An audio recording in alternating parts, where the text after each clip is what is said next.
It was a rainy evening, and Anna was sitting by the window in her small apartment. Outside, the streetlights were glowing, and cars were passing slowly. Inside, Anna was holding her English notebook and was thinking about her dreams. She was studying English because she was preparing for a new job abroad.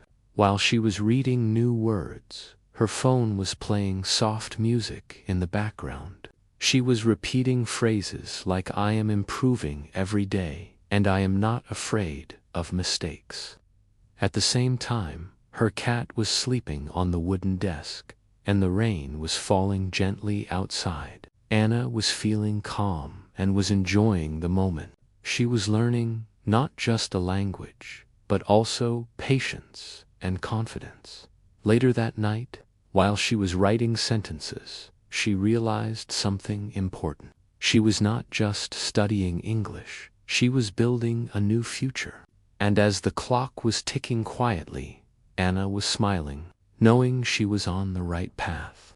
Anna was drinking a warm cup of tea and was listening to the sound of the rain. She was reviewing vocabulary and was underlining expressions like "step by step" and "learning takes time." While the clock was showing midnight, Anna was imagining herself in a bright office abroad. People were speaking English confidently, and she was understanding every word.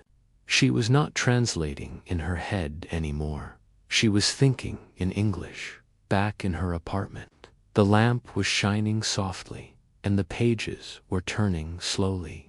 Anna was correcting mistakes, but she was not feeling frustrated.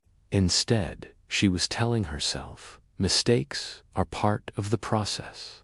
Outside, the rain was finally stopping, and the sky was clearing up.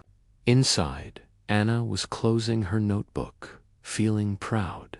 She was not finished yet, but she was moving forward, one word, one sentence, one dream at a time.